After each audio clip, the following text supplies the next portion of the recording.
Hurmatli keksa avlod vakillari, aziz otaxon va onaxonlar, yurtimizning har bir mehnatkash va serzahmat fuqarolari. Bugungi videomizda sizlarni g'oyat muhim, achchiq, ammo shu bilan birga har birimizning hayotimizga bevosita taalluqli bo'lgan bir mavzu bilan tanishtiramiz. Tayyorlaning, cho'ntagingizni gamlang. Davlat endi sizning mehnatingizga ham ko'z olaytirmoqda. O'z qo'lingiz bilan yetishtirgan har bir meva-cheva, har bir sabzavot va hatto hovlingizdagi 1-2 bosh tovuq uchun ham soliq to'lashga majbur qilmoqda. Bu haqiqatan ham shundaymi? Keling, shu savolga birgalikda javob izlaylik.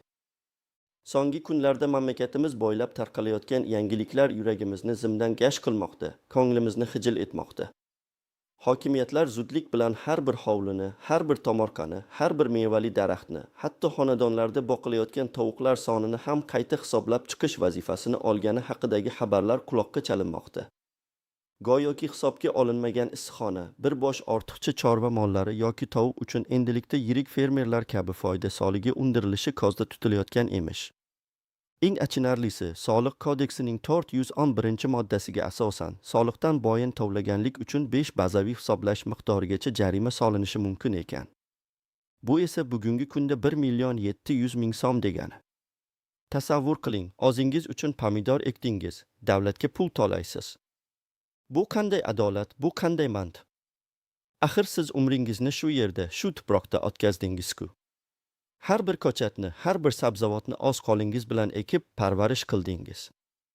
Nabiralaringizning og'ziga bir luqma halol rizq ilinish uchun tinmay mehnat qildingiz. Issiq-sovuq demay ishladingiz. Ko'pchiligingiz qon bosimi balandligidan, bel og'rigidan shikoyat qilib tursangiz ham, tomorqangizni tashlab qo'ymadingiz. Endi davlat kelib, sizning shu mehnatingizni, shu halol rizqingizni soliqqa tortmoqchimi? Meni eshiting, azizlar. Umringiz davomida qanday mashaqqatlar bilan shu bog'larni yaratdingiz? Qaysi yillarda qanday qilib o'zingizni va oilangizni boqdingiz? Ochlikni ko'rganlar, urush yillarini boshidan kechirganlar, qiyin davrlarda aynan shu tomorqa qanday najot bo'lganini kim unutadi? Izohlarda o'z hikoyangizni yozib qoldiring. Qani kimning qancha yil dehqonchilik staji bor ekan, ko'raylik. O'z mehnatingizdan faxrlaning, azizlar. Bu har qanday davlat boyligidan ham qimmatroq. Bunday masalalar haqida doimiy xabardor bo'lib turish, o'z huquqlaringizni bilish va ularni himoya qilish uchun kanalimizga obuna bo'lishni unutmang. Zero bizning maqsadimiz sizning huquqlaringizni himoya qilish va adolatni qaror toptirish, sizga yuridik yordam berish. Har bir obuna, har bir fikr biz uchun muhim, chunki biz birgalikda kuchimiz. Keling, bir oz orqaga qaytaylik. Bir paytlar bobolarimiz, momolarimiz aytishardi, o'z yeri oltin beshik. Bu shunchaki so'zlar emas edi, bu hayot falsafasi edi.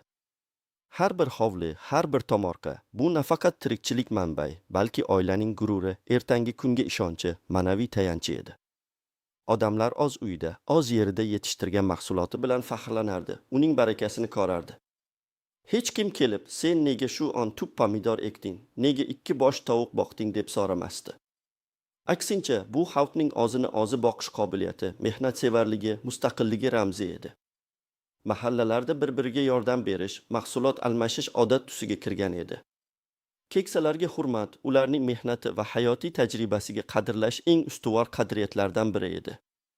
Pensiya jamg'armasiga to'langan badallar evaziga olingan pensiyalar ko'pchilikning kundalik xarajatlariga yetsa yetmasdi, ammo tomorqa ozgina chorva odamlarning og'irini yengil qilardi. Bu degani qariya o'z farzandlariga, nabiralariga qaram bo'lmay, o'zini epli va g'ayratli his qilib yashardi. Bu esa ma'naviy jihatdan ham juda muhim edi. Endi-chi? Endi bu oltin beshik ustiga soliq solishmoqchi. Endi bu oddiy hayot tarzi, noqonuniy tadbirkorlik yoki soliqqa tortilishi kerak bo'lgan daromad deb baholanmoqda. Bu nafaqat moliyaviy yuk, balki ma'naviy zarba ham, azizlarim. Tasavvur qiling, bir umr halol mehnat qilib, pensiya jamg'armasiga muntazam badallar to'lab kelgan, o'z uyiga, oilasiga halol non olib kelgan inson, umrining oxirida o'z tomorqasidan osayotgan bir tup pomidor uchun ham davlatga hisob berish kerakmi? Nega bunday bo'lishi kerak? Bu holat ayniqsa kimlarga ta'sir qiladi? Birinchi navbatda nafaqaxo'rlarga, ya'ni bizning ota-onalarimizga, bobo-momolarimizga. Ularning ko'pchiligi pensiya miqdori 700 ming, 800 ming, ba'zida hatto 1 million so'mdan ham oshmaydigan darajada kam bo'lgani sababli oz tomorqalari hisobiga tirikchilik o'tkazadi. Dorilarga pul topish, ro'zg'orga yaraydigan narsalarni olish, nabiralarga shirinlik olib berish, bularning hammasi shu tomorqa tufayli amalga oshardi. Keling, hayotiy bir misol keltiray. Mana Toshkent viloyatining Oqqo'rg'on tumanida yashovchi Mahmud ota. U 80 yoshga kirgan, Ikkinchi jahon urush faxriysi, umrining 60 yildan ortiq qismini paxta dalalarda, kolxozda ter to'kib o'tkazgan. Unumdor yerdan har 1 kilogramm paxtani qanday terishni, uni qanday parvarishlashni bolaligidan biladi. Bugungi kunda uning pensiyasi oylik dori-darmonlariga zo'rga yetadi, chunki yoshi bir joyga borib qolgan. Uning yagona umidi va oila budjetiga sal bo'lsa-da yordami, hovlisidagi 2-3 sotiq yerdan chiqqan sabzavotlar, poliz ekinlari. Qovun, tarvuz, pomidor, bodring, bulgor qalampiri hammasini o'z qo'llari bilan yetishtiradi. Endi unga ham soliq solishadimi? Uning ko'zi o'tkir emas, yelkasi o'g'riyveradi, ammo shunga qaramay, ertalabdan kechgacha shu bog'ida mehnat qiladi, chunki biladi, bu uning oilasiga, nabiralariga bo'lgan g'amxo'rligi. Pensiya jamg'armasiga yillar davomida to'lagan badallari evaziga o'zi yetishtirgan mahsulot uchun endi qayta soliq to'lash kerakmi? Bu nahotki adolatdan bo'lsa? Yoki mana Jizzax viloyatidan Mohira opa. Eridan 20 yildan ortiq beva qolgan, yolg'iz o'zi 5 farzandni katta qilgan ayol. Ularni o'qitish uchun, to'ylarni o'tkazish uchun nimalar qilmagan deysiz? Pensiyasi u qadar katta emas, o'rtacha 1 million so'mdan oshmaydi. Mohira opa hovlisida bir nechta tovuq boqadi, 10-15 bosh. Nabiralariga tuxum va go'sht bo'ladi deb, ularning sog'ligiga foyda deb, shu tovuqlarni parvarishlaydi. Bu tovuqlar unga nafaqat oziq-ovqat, balki ro'zg'origa ozgina pul ham olib keladi. Ortiqcha tuxumlarni mahalladagi qo'shnilarga sotadi, bola-chaqa kabi kunlik xarajatlariga ishlatadi. Endi uning bu ozgina daromadi ham soliqqa tortiladimi? Uning halol mehnati evaziga topilgan 2 so'm puli ham davlatga berilishi kerakmi? Bu qariya insonlar o'z hayotini shu yurtga bagishlagan insonlar uchun qanchalik og'ir bo'lishini hech kim o'ylab ko'rdimi? Bu kabi yangi tartiblar kimlar uchun ko'proq xavfli? Aslida har bir tomorqa egasi, har bir uy egasi ushbu yangi qoida ostiga tushib qolishi mumkin. Chunki bugun kimning hovlisida bir tup mevali daraxt yo'q, kimning uyida 2-3 ta tovuq yo'q. Bu axir oddiy hayot tarzi-ku.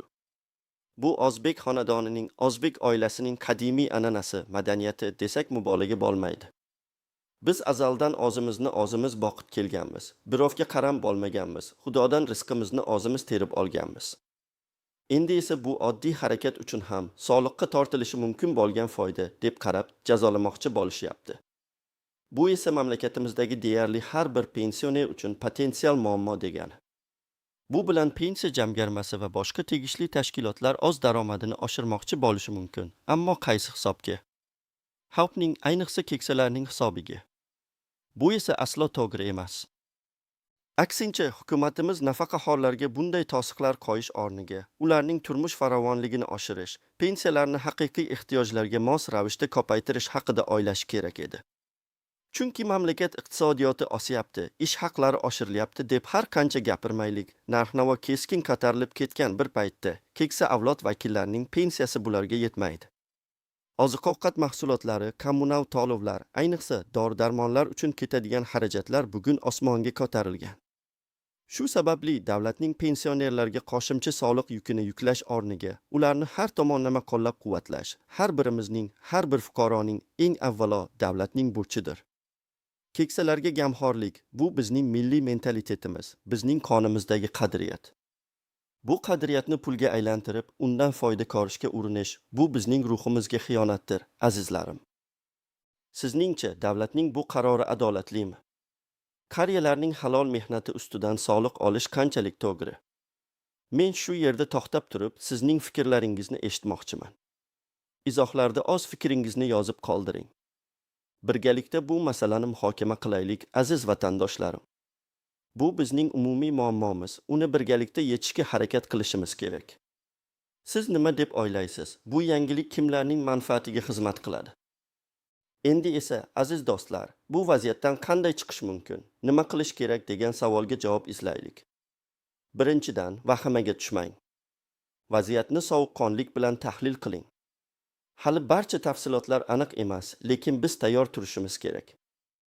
Birinchi va eng muhimi, xabardor bo'ling.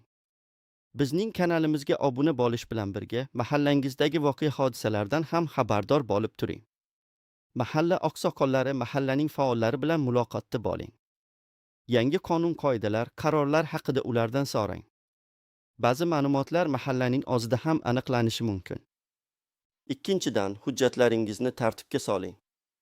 Agar yer uchastkangiz bo'lsa, uning kadastr hujjatlarini, yerga egalik huquqini tasdiqlovchi barcha qog'ozlarni gamlab qo'ying. Agar qandaydir minisxonangiz bo'lsa, uning maydoni haqida, u yerda nima yetishtirishingiz haqida ma'lumotlarni o'zingiz uchun qayd etib boring. Bu ma'lumotlar kelajakda kerak bo'lib qolishi mumkin. Chunki soliq idoralari yoki hokimiyat vakillari kelganida, ularga aniq ma'lumotlarni taqdim etishingiz kerak bo'ladi. Ularning soliq hisob-kitobini qanday amalga oshirishi hozircha noma'lum, lekin ular bu hisobni qayerdan olganini so'rashga haqqingiz bor. Uchinchidan, o'zingiz uchun yetishtirgan mahsulot va sotish uchun yetishtirgan mahsulot o'rtasidagi farqni aniq bilishga harakat qiling. Bu soliq faqatgina foyda olish maqsadida yetishtirilgan mahsulotlarga qo'llanilishi kerak. Agar siz faqat o'zingiz va oilangiz uchun, nabiralaringiz uchun yetishtirayotgan bo'lsangiz, bu haqida ochiq aytishdan cho'chimang. Bizning bobo-momolarimiz hech qachon bozorni boyitish uchun emas, balki birinchi navbatda o'z rozgorlari, oilalari, farzandlari va nabiralari uchun mehnat qilishgan. Bu asl maqsadni unutmaslik kerak. To'rtinchidan, agarda sizga nohaq soliq hisoblansa yoki asossiz jarima qo'llanilsa, darhol malakali yuridik yordam olishdan tortinmang. Bizning jamoamiz, aynan pensionerlar huquqlari bo'yicha ixtisoslashgan huquqshunoslar, sizga bu borada bepul maslahatlar berishga tayyormiz. Vaziyatni birgalikda o'rganib chiqamiz va qonuniy yo'llar bilan himoya qilishga harakat qilamiz. Hukumatning bu qarori huquqiy jihatdan qanchalik asosli ekanligini chuqur o'rganishimiz kerak. Axir bir tup pomidor yoki bir bosh tovuqdan olinadigan foydani qanday qilib hisoblash mumkin? Bu juda murakkab va mantiqsiz jarayon bo'lishi mumkin. Qanday qilib bir oilaning o'z iste'moli uchun yetishtirgan mahsuloti daromad deb topiladi? Bu savollar ochiq qolmoqda. Beshinchidan, mahallangizda birgalikda harakat qiling, savollar berishdan qo'rqmang. Birlashgan kuch katta kuch. Agar bir mahalla aholisi, bir tuman pensionerlari bu masala bo'yicha birgalikda savollar berishni, izohlarda o'z fikrlarini bildirishni boshlasa, bu juda katta rezonans keltirib chiqarishi mumkin. Odamlarning fikri, ularning ovozi davlatning e'tiborsiz qoldira olmaydigan kuchidir. O'zbekistonda keksalarga hurmat degan gap bekorga aytilmagan. Bu faqatgina so'zda emas, amalda ham shunday bo'lish kerak. Bizning ovozimizni eshitishlari shart. Aziz tomoshabinlarim, mana bugungi kunda bizni xavotirga solayotgan eng muhim mavzulardan biri, tomorqa va chorvaga soliq solish masalasi haqida siz bilan ochiqchasiga gaplashdik. Bizning bobo-momolarimiz, ota-onalarimiz bir umr halol mehnat qilib, pensiya jamg'armasiga muntazam ravishda badallar to'lab, o'z hayotlarini shu yurtning ravnaqiga bag'ishladilar. Ular yoshlikda yerni obod qilib, hosil yetishtirib, mamlakat iqtisodiyotiga hissa qo'shdilar. Keksalik gashtini surish o'rniga nafaqalari tirikchilikka zo'rga yetgani sababli yana o'sha qari qo'llari bilan tomorqada mehnat qilib, o'zlarini, oilalarini boqmoqdalar. Endi esa ularning shu halol mehnatiga ham davlat soliq solmoqchi. Bu adolatdanmi? Endi aytingchi, aziz tomoshabin, siz umringiz bo'yi ekib, o'zingiz uchun yetishtirgan bir tup pomidor uchun davlatga 1.700.000 so'm miqdorida soliq to'lashga tayyormisiz? Yoki bu adolatsizlikka qarshi birgalikda kurashishga qodirmizmi? Men sizning javobingizni izohlarda kutaman. O'zingizni asrang, huquqlaringizni biling va himoya qiling.